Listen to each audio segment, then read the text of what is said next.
Hello there, Alaskans, wherever you are. Welcome to the Must Read Alaska Show. Coming to you from somewhere in Alaska. This is the place where we talk about, you guessed it, Alaska. Where we keep the mainstream media on their toes and where we are standing up for what's right in a world run by leftists. You can find out more by heading over to mustreadalaska.com and also checking out the Must Read Alaska YouTube channel for some really great content. But first, let's get this party started. We're live. Welcome, everybody, to the Must Read Alaska Show. I'm your host, John Quick, coming to you live from somewhere in Alaska. And I just want to take the opportunity to tell folks about our new newsletter format. We are using Substack. So Suzanne and I have been getting a lot of emails. You know, what the heck's going on with your newsletter? Mostly people excited, which is very exciting. We were on a email platform, I don't know, about a year ago, and we got deplatformed from that email platform. They actually ended up sending us an apology letter, but it was a little too late. We already had to switch platforms to kind of like a Band-Aid platform until we could find our permanent home, and we found our permanent home with Substack. So if you are getting our newsletter, awesome. If you're not getting our newsletter, feel free to sign up. If you just go to mustreadalaska.com, there's a newsletter button on the very top, and you can click on it and put in your email, put in your mom's email, your dad's email as a Christmas gift or a birthday present, and you can get our newsletter. There's always a free option, but there's also a paid option. Substack allows folks to be able to contribute to Must Read Alaska to kind of help join in the cause, to help pay the light bills. And if you want to do that or be a part of that, there's always an option via Substack. So just wanted to give people a heads up. But without further ado, we have an awesome guest today, one of my favorite representatives, Representative Sarah Vance. Welcome to the Must Read Alaska Show. Thank you so much for coming on. Hi, John. Well, our folks are big fans of yours, Sarah. And so tell us a little bit about some of these, you all have organized and you are chairing a couple committees. Tell the folks about some of these committees that you're chairing and maybe some of the things that you're trying to tackle these next couple years. Well, I tell you, it's been a whirlwind here in Juneau. I mean, everything came together very quickly. Looking back, the last two organizations took more than 31 days after the start of session to come together. And legislators from all spectrums said we really have to do the work of the people and get started as soon as possible. So there was a different momentum this year that really just halted the delay. And I'm so pleased that we were able to just come together and get about the work of the people. So that's the first thing that I'm really excited about. Being in the majority is governing.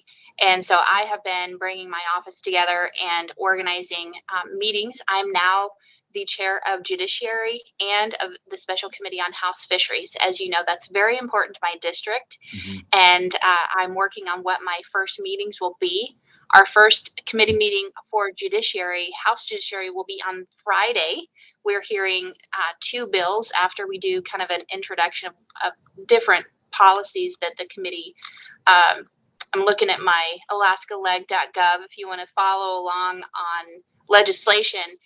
We'll be hearing HB 38, which is a spending cap, and this is offered by Representative Will Stapp. It's a companion to Senator James Kaufman's spending cap, and this is one of our caucus priorities that Alaskans have said for quite some time, is that we need to put a lid on our uncontrolled spending. So I wanted to make it very clear that that was a priority to us. We'll have a first hearing on that. And the second one is House Bill 11 by Representative Josephson, and it is crime of assault in the presence of a child. Mm. So some of the direction that I would like to go in judiciary is to bring justice to our children, justice to those who have experienced assault.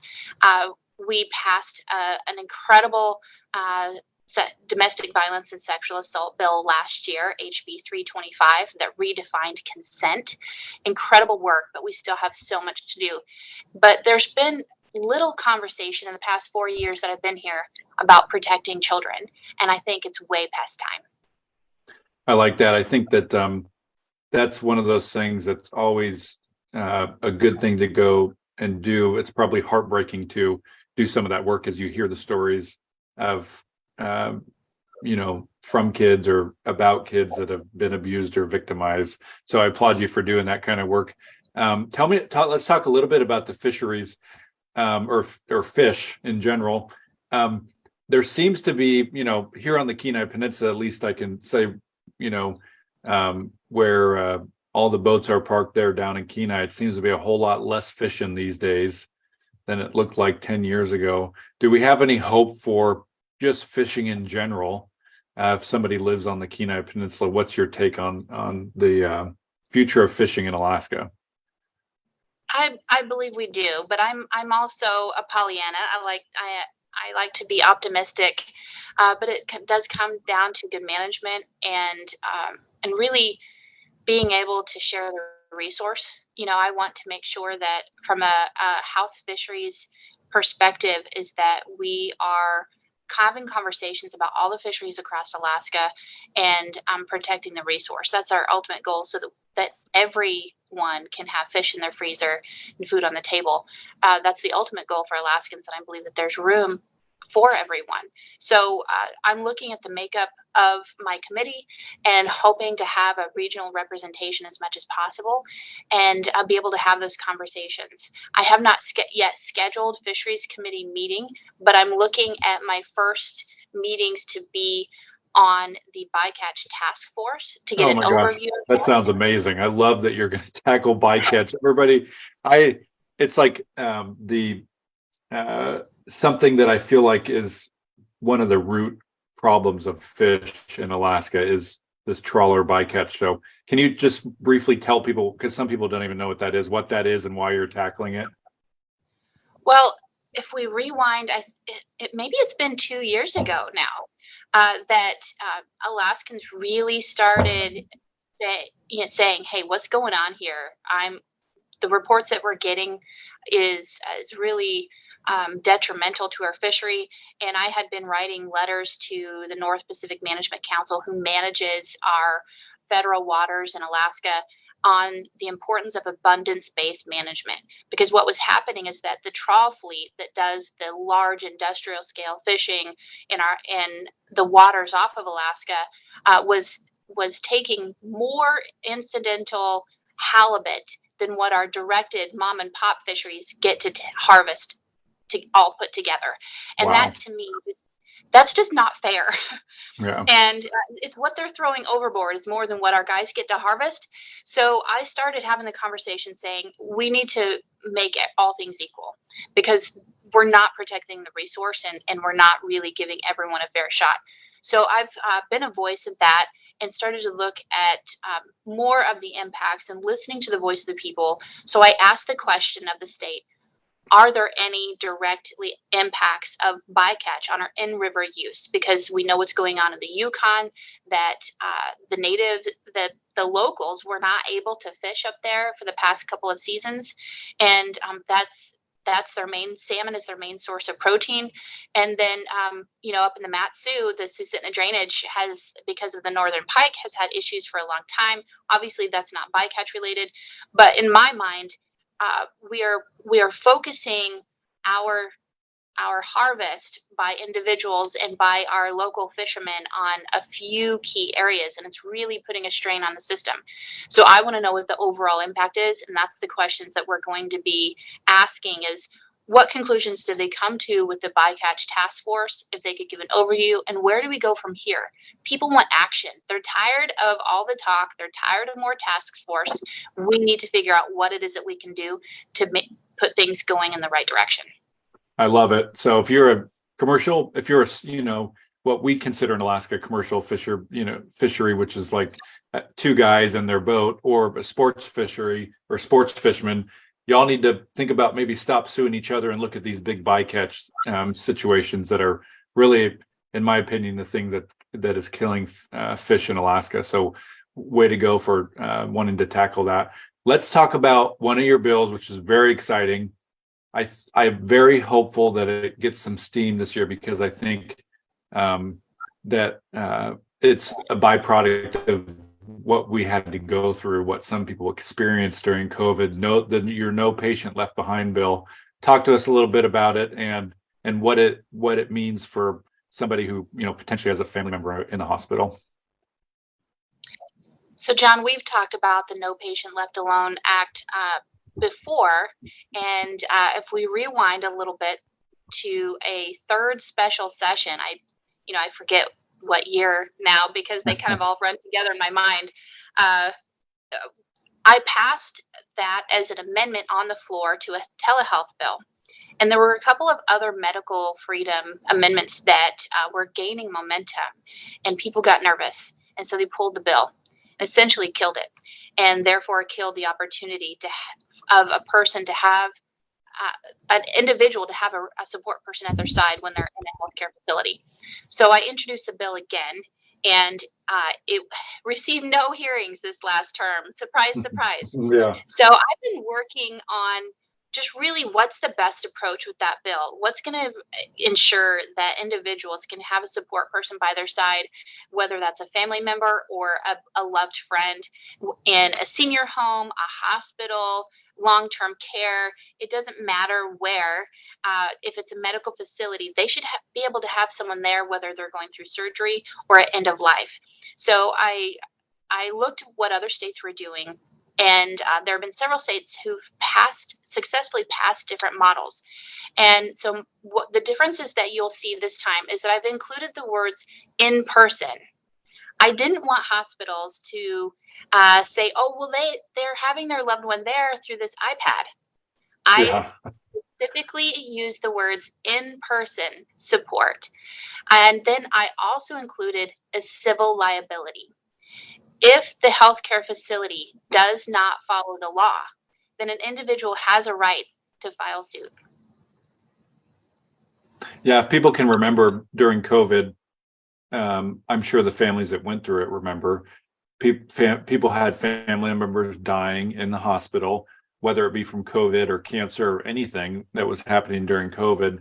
And hospitals around the state were not allowing sons, daughters, mothers, fathers, husbands, wives to go be with their loved ones as they passed away. They literally had to die alone, all for the sake of COVID.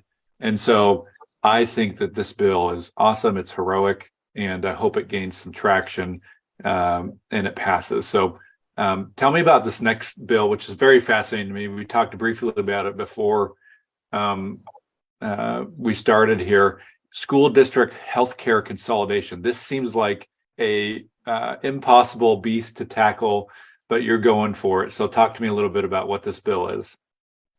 So this bill is House Bill 21, and it was part of my pre-file. I wanted to broadcast that I was introducing this bill again.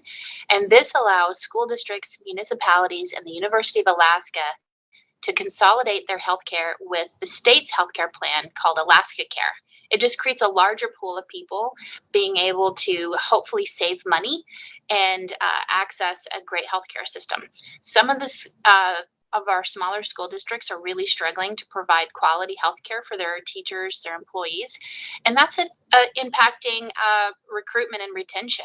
It's really hard in our already strained economy for families to be able to afford the healthcare that they need. And I was listening to our local school district on the Kenai Peninsula when I was there at the school board meeting, and they were saying we have to do something. We're at Mayday level on our healthcare plan, and we need to have a conversation. And I remember that 4 years ago, I had this bill that was just an idea. It's a pure option, but people weren't really interested at that time. And I mentioned the possibility, and they said, oh my goodness, this could save us. This could really make a difference. And, 5 years ago now, when I was first running for office, I said, there are so many things that we can do to reduce our cost and still provide essential services. And this is one of those pieces. So I'm hoping that school districts and municipalities can take a look at this bill. It just provides an option, and we don't know what the future brings. So I think that it's going to be one of those that if we need it, it's there. and it may make sense for some municipalities or school districts to join and not for others, because it's all about what is affordable and the plan that they prefer as individuals, which is a Republican principle, is that local governance, and they get the option. So to put it into simple forms, you have these school districts or even municipalities that are small. Let's say they have, 4 teachers or something like that, and they're having to compete and buy healthcare plans on the open market, and having the leverage of 4 people is probably not going to get you the best price option.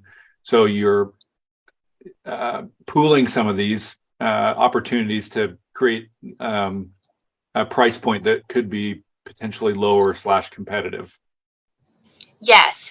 And think about, we have 54 school districts in Alaska, and think about, they have to have someone to go and look for that healthcare plan. They have to have someone who has knowledge of healthcare, and so what my goal is in the long run is that it will reduce the cost of having to have this specialized service within the school districts, and they can focus on the classroom.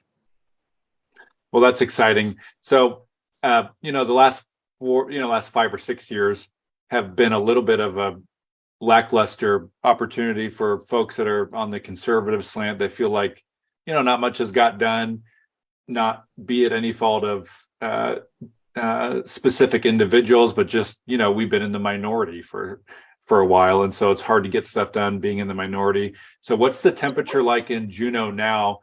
You all have been able to organize. You have an awesome speaker, and you're kind of ready to get things done. Is it a positive, hopeful outlook there in Juneau for Republicans? It is.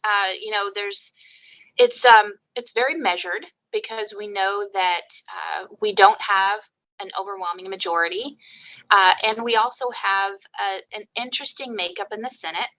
And we are going to have to be purposeful in governing well, and which is what my goal anyway. So you've seen on judiciary that I have a majority members bill and a minority members bill. And my perspective is, if it's good legislation, then I'm going to hear it. It's our time to govern and show that we learn lessons in the minority on how to treat other representatives equally, because we all got here the same way, and really conveying the trust of Alaskans to do our job. But there is a different temperature here. It's a positive one. It says, hey, we're gonna do this, and we're gonna make sure that we are not gonna just mow over people and do things right. So people are getting along. It's always it's very different than the past 2 organizations, for sure, where everyone was so frustrated and disgruntled because of the delay. We are able to plan out and take time on our committees to have overviews, to really understand the conversations that we're getting into with the different departments, and that's going to automatically result in a more positive atmosphere and hopefully good legislation for Alaskans. That's awesome. So let's say you have a constituent that wants to get a hold of you or your office. How do they do that? What's an easy way for them to do that? Do you have a generic office number or a generic email? What's a way that constituents can get a hold of you? Well, there's a variety of ways. And if you go to alaskaleg.gov, you can get a hold of all of us. It has my office contact information on there, the bills that I've sponsored, that I've co-sponsored. I am available on Facebook and Instagram and Twitter and every other platform at Rep. Sarah Vance. But nice. Really directly email me at rep.sarah.vance@akleg.gov, or call my office at 465-2689. We would love to hear from you and hear your thoughts on the legislation. We are getting busy, but the whole point of me being here is to be able to do your work. So I want to hear from people, and it's always helpful to get encouraging emails and phone calls saying that I'm doing what you elected me to do. Well, do you have any last minute thoughts, Representative Vance, before we head off here that you wanted to cover? The floor is yours. I do. There's one topic that we haven't talked about, and it was the number one mandate from my district and Alaskans this year, and that was to repeal ranked choice voting. So I introduced House Bill 4, and Representative Rauscher introduced House Bill 1. So we have decided to move on his bill. So he is having he's introducing that into this. Likely the State Affairs Committee. We need people to speak up, send us your emails, call in public testimony, and tell us your experiences on ranked choice voting, because over in the Senate they have a very different perspective, and we need the truth to come out that people want to return to one person, one vote. Nice. Well, I appreciate your works, Representative Sarah Vance, and we wish you nothing but success here at Must Read Alaska. I know you're going to have an awesome year down there, and the next couple of years is going to go well for you guys. So very excited about you and the organization that has happened there down in Juneau. And I think that you guys are off to a great start, especially not starting 30 days behind the 8 ball. So nice work on that. So I want to thank everybody for tuning into the Must Read Alaska show. And thank everybody who listens, watches, and reads Must Read Alaska. If you do love what you're listening, watching, or reading, just a reminder that we are not funded by some nonprofit dark money web conglomerate. We're just funded by everyday folks who love and appreciate conservative news. A $5 donation, $10 donation, $100 donation at a time. That's how we keep the lights on here at Must Read Alaska. So if you do want to contribute, just go to mustreadalaska.com. On the right-hand side there's a donate button. And if you already do that, we want to just thank you for helping keep the lights on here at Must Read Alaska. It's because of your donation that we're able to spread conservative news through all the nooks and crannies of Alaska. So thank you so much, Representative Sarah Vance. Wish you nothing but success. And thank you so much for joining us on the Must Read Alaska show. You're welcome back anytime. Thanks, John. Yep.